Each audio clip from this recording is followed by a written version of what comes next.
Hola muchachos, muchachas, buenas tardes. Felicitarlos por el gran trabajo que han elaborado hasta el momento. Aquí les pongo unas observacioncitas nada más. Aquí sustituí, ¿verdad? El número por letras. Por eso lo ven por ahí. Bueno, este cuadro ya no se necesitaría. Lo que está en rojo, ¿verdad? Es lo que yo les agregué. Ustedes revisan a ver si hay que modificar algo. Todo lo rojo es lo que les modifiqué o les agregué. Aquí, para que no sonara muy cortado entre un párrafo y otro, entonces yo lo que hice fue proponer como un ejemplo. A lo largo del documento les hice algunas, em, cómo se puede hacer. Entonces, una vez descrito a los participantes, para llevar como un hilo conductor, porque eso es lo que hablaba arriba, sus características y los diversos escenarios, se procederá a realizar el análisis de los datos, mismos que se hacen en tres apartados, que responden a las variables y a las categorías. La primera es esta, todo se pone en negrita, luego ahí las van colocando. Y ya inmediatamente ya introdujimos que lo vamos a hacer así.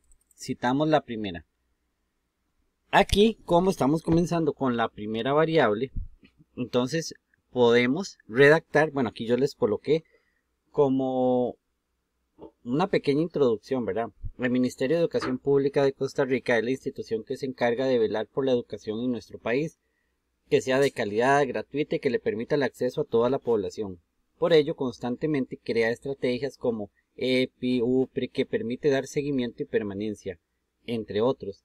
Además, publica escritos que permiten ver los objetivos que se persiguen, el tipo de estudiante que se pretende, los valores, la misión, la visión y el modelo educativo, además de la política educativa que establece. ¿Y por qué yo coloqué esto? Para entrar, digamos, ¿qué dice el Ministerio de Educación Pública sobre la práctica del docente en los escenarios educativos? Entonces, aquí en algunos casos yo le coloco que busque, en este caso, la política educativa, porque la política educativa creo que en la página 5, creo que está por aquí, no, indica que se debe adecuar toda la práctica cotidiana al contexto o al escenario donde se va a desarrollar y puede realimentar esto que está aquí. Luego, ustedes deducimos que es que es un escenario educativo. ¿Qué se va a entender por escenario educativo? Entonces ustedes van a explicar qué se va a entender o qué se deduce por escenario educativo para este documento. Argumentan la importancia de la persona docente en este contexto y en estos escenarios educativos, otro párrafo. Luego, cómo ha sido los escenarios y cómo ha sido ese quehacer del docente en momentos de pandemia, otro párrafo. ¿Qué hace el docente diariamente? Otro, pero que no sea afirmativo, ¿verdad? Sino que sea de manera general, como ya lo hicieron a lo largo del trabajo, ¿verdad? Que ha tenido que realizar diversas acciones para poder desarrollar habilidades, competencias en el estudiantado, siempre acordes a los gustos, a las necesidades. Aquí, de una vez quería, porque después se me olvida, tenemos que manejar un mismo lenguaje. Eso no lo marqué porque después me di cuenta más adelante. Hay que revisarlo, ¿verdad? Tal vez con el buscador, porque en algunos casos dice profesorado, bueno, yo usé en alguno, otros dice cuerpo docente, otro personal docente, otro los docentes. Eso tiene que estar de manera uniforme. Mejor utilicemos las personas docentes, las personas encuestadas, las personas estudiantes.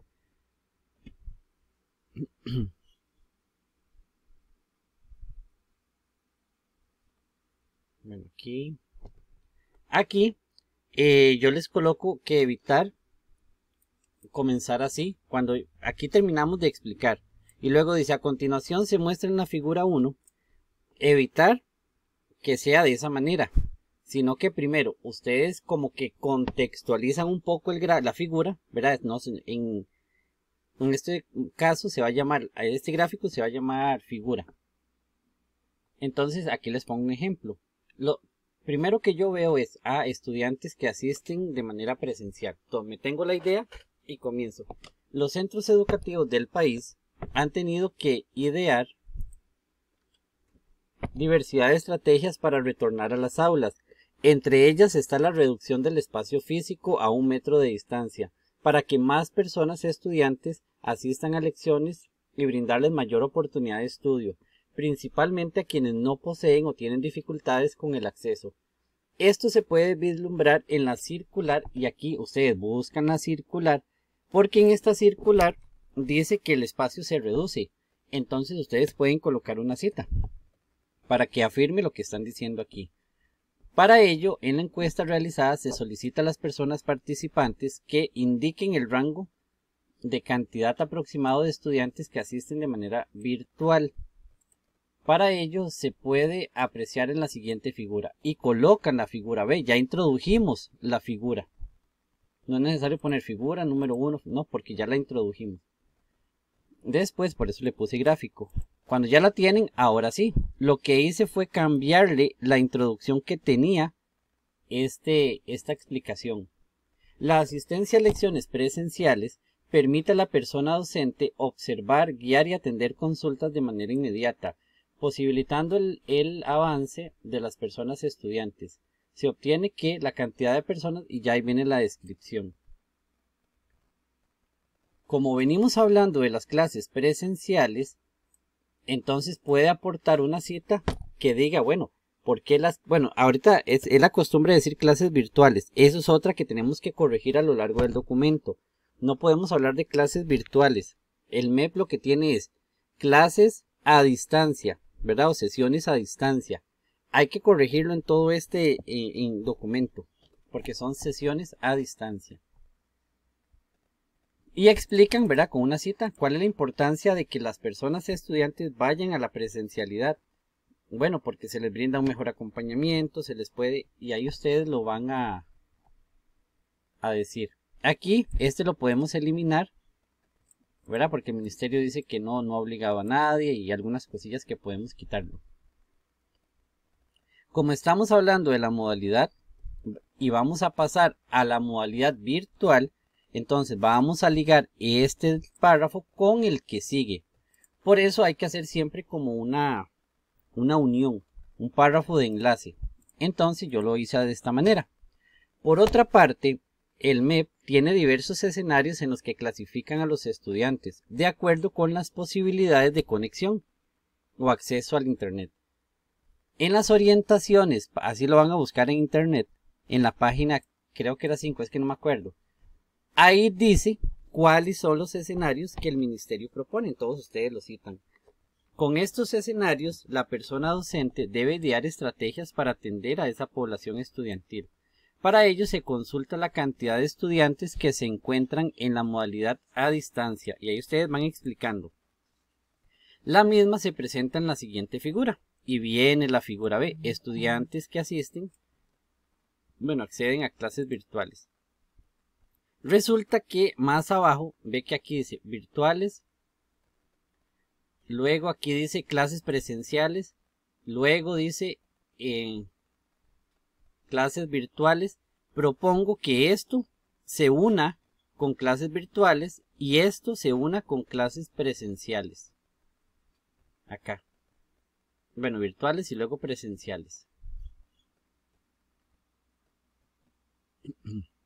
Y luego lo que hice fue, vean, esta es la modificación para que no comiencen así respecto al análisis del gráfico anterior, porque no hemos hecho el análisis. El análisis se hace, digamos, en manera de prosa. Nada más de quitar esto y comenzar diferente, porque ya presentamos el gráfico anterior, entonces no es necesario. La modalidad a distancia puede concebirse como el MEP en las circulares o en documentos también indica que se concibe por modalidad a distancia o combinada o presencial, y ustedes explican en donde las personas estudiantes y ustedes que indican que hacen y las personas docentes que hacen. Sin embargo, en la figura anterior, ahora sí, no gráfico, es claro percibir que cerca del 50% con un 49, bueno, aquí es este, ¿verdad? Cerca del, o colocamos el dato correcto, participan de las lecciones a distancia, lo que puede indicar que el acceso a este medio puede deberse por factores económicos, que no posean las condiciones o dispositivos para conectarse, entre otros. Ante esto, porque en esta parte sí faltó incluir la entrevista, esa parte sí hizo falta. Entonces puede ser, ante esto, fulanita de tal indica que, y ustedes ahí es donde van dando el aporte de esas personas, así sean algunas frases. Aquí es porque hay una idea y aquí se corta otra. Aquí me hizo falta, ¿verdad? Como estamos haciendo el análisis, bueno, ¿cuáles son los beneficios? Podemos buscar una cita. ¿Cuáles son los beneficios de las clases a distancia? ¿Cuál es el rol del docente? El del estudiante. Y hacen exactamente lo mismo en todos de aquí en adelante. Un párrafo de enlace que hable de lo anterior y luego a lo que sigue. Este es que se puede unificar. Ve que habla de clases presenciales, virtuales. Esto negro es para que se pueda eliminar. Esto igual, unirlo. Aparte que es muy poquito, se puede unir con el anterior, no hay problema. Aquí es por la palabra acceso. Vamos a ver aquí. Bueno, aquí citar algunos beneficios, ¿verdad? De la laptop, del celular. Aquí le agregué un parrafito para que ustedes lo puedan ver. Aquí es para completar. Esta cosita dice negro se elimina. Aquí, el nuevo escenario educativo no solo deja incógnitas, pero no dice cuáles. Y experiencias de acompañamiento, entonces indicar cuáles. Aquí igual. Aquí yo propongo que hagamos como un infograma. Por ejemplo, que venga, es que aquí yo no sé cómo se insertan. Pero, ¿qué es? La imagen, digamos, de Zoom. El icono de Zoom y el porcentaje. En orden, ¿verdad? De mayor a menor o de menor a mayor, como ustedes lo prefieran para el análisis. Para que no sea presentado de manera de gráfico. Aquí puede buscar Teams. ¿Por qué el MEP lo utiliza? ¿Por qué? ¿Qué beneficios trae? Hay una circular. Aquí está la circular. Yo en algunos momentos les indico la circular del ministerio por si pueden tomar parte de eso. Ahora bien, primero hice esas observacioncitas. Siempre hay que ligarlo al quehacer docente. Bueno, ¿cuál es el papel del docente? ¿Verdad? Entre los diferentes escenarios. Pero no solamente eso. Aquí dice... Bueno, aquí es muy importante. Cuando venían hablando, entonces busquemos una cita. Hay textos, hay videos, gráficos, sonido. Ok, entonces busquemos el estilo de aprendizaje visual y auditivo. Cómo colabora en el estudiantado ante este momento de pandemia. Bueno, aquí yo les pongo para no que se haga muy largo el video. Les voy indicando que la misma observación anterior. Aquí ¿cuál era la pregunta? No sé, porque sí tiene razón la compañera, ¿verdad? Las preguntas, algunas son atinadas y otras no. Aquí igual, es las mismas observaciones, ¿verdad? Hacer ese párrafo introductorio. Entonces yo aquí le coloco, que eso hay que hacerlo prácticamente en todos. Y algo que hay que hacer es, bueno, ya nosotros tenemos toda esta parte de análisis.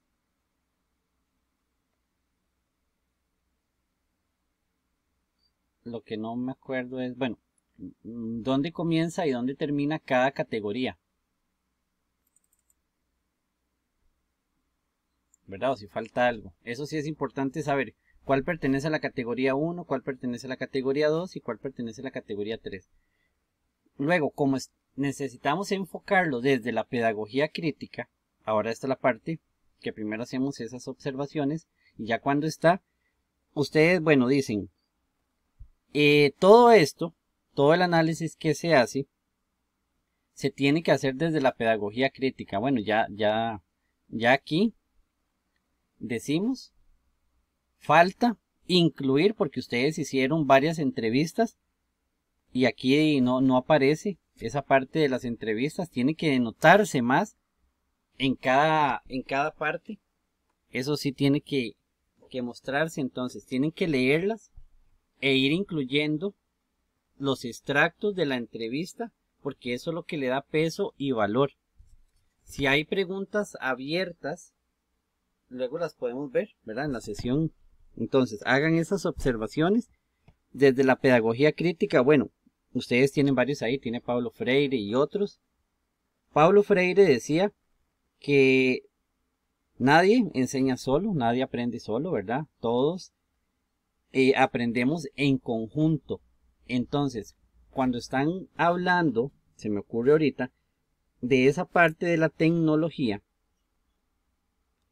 que por ejemplo los estudiantes también tuvieron un cambio. Entonces, pueden ustedes hablar, buscar tal vez algún documento que alguien haya publicado, que todos aprendemos. Los estudiantes nos colaboran y nosotros colaboramos a los estudiantes. Entonces, que es un aprendizaje mutuo. También Freire, en uno de los postulados, si ustedes los tienen, es que la pedagogía es emancipadora, ¿verdad? Que le permite a la persona liberarse. Muchos aquí tal vez se encajonaban o decían, por ejemplo, que el ministerio tiene que darle capacitaciones. Podemos colocar que el docente puede liberarse de todo ese método tradicional que tal vez, no podemos afirmar, estaba acostumbrado, y que sea él el que se busque la autocapacitación con otros colegas, busque información, que no espere que todo le llega. Ese tipo de cosas son las que hacen un poquillo falta a lo largo del texto.